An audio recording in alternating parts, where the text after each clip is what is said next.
to another Music Maker guitar video. Please make sure to like and comment and subscribe and ring the bell so you know when all the latest videos are coming. I've been talking all week about like my practice routine, and a big part of my practice routine every day is to try and like play some kind of a blues. So that's what we're going to talk about today. We'll talk a little bit about blues. We're just going to do a basic chord progression, and I'm going to gear this towards being like a blues jam therapy. I'm going to talk a little bit about the blues, and then I'm going to play some really basic, really basic stuff, and I'll have you just play along with me. Do your best, you know. But that said, here's how I kind of treat it like in my practice. I start by playing through an entire blues all the way. So I use these root third 7 chord progressions. It's I'm doing it in G. So G7, that's 3rd fret on the E string, the 6th string, 3rd fret on the D string, 4th string, and 4th fret on the 3rd string. That's the G string. One measure of that. One measure C7. It's now on the A string, that's your low note, 3rd fret, 5th string. Then 2nd fret, 4th string, D string. Then 3rd fret on the G string, 3rd string. And then back to G7. So that's back to that other chord. That's actually all the chord forms that you'll need for this, okay? We're going to have a D7 in here too. It's just the C7, but add 2 frets. So instead of 3, 2, 3, we're going to get 5, 4, 5. Okay, so when I say D7, that's where we're going with that, okay?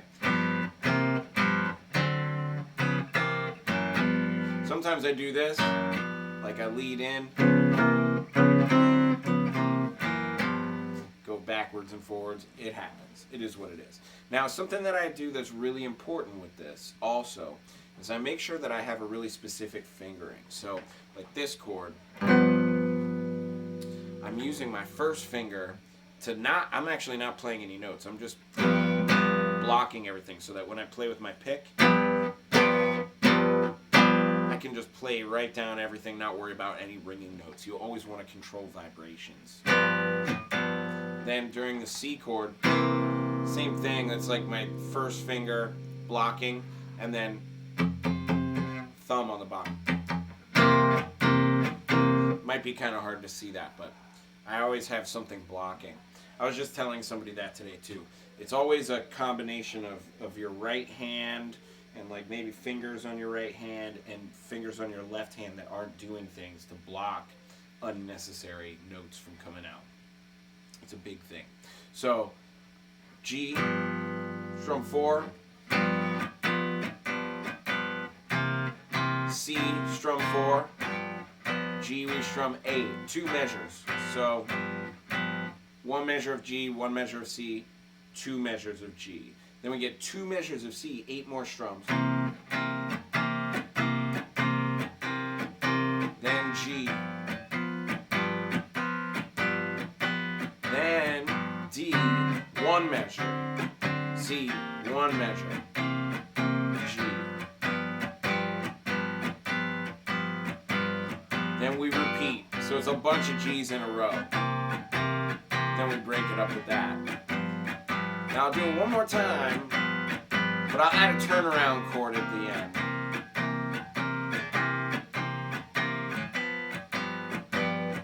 Here comes D, C, and then G, and then how about a D7 chord? Then back. So that gives you like a turnaround chord. Now, it wouldn't really be a blues if we didn't like mix a little bit of cool pentatonic scale stuff in there. So here's kind of how I do this. Most people know this basic pentatonic shape. But if you can like sound that out, I tell everybody to sing it to me. They always look at me like I'm funny in our lessons, but I make my students sing that scale. And then what you can do is if you can sing it, then you can sound it out. sound it out, just one string, one finger. Or even like...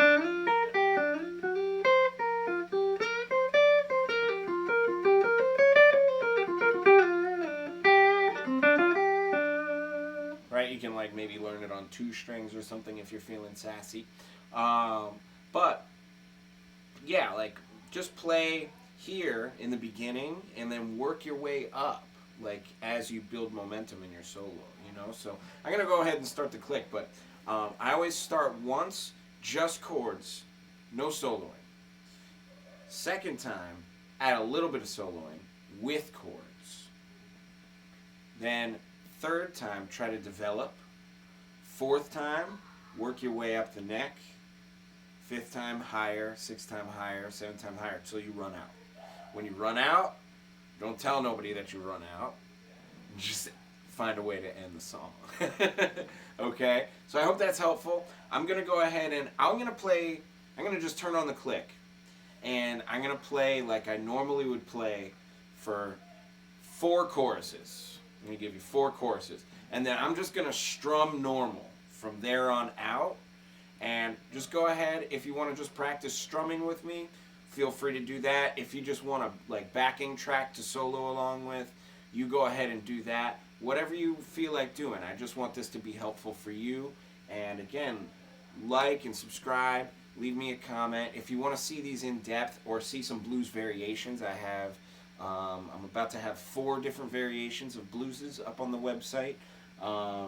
So if you want to see some different variations of these things and figure out how some of these different things work, please just go to my website, musicmakerlessons.com. There's a link in the description. And have a great Warmoth Wednesday. And I'll see you guys in the next one.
turn around.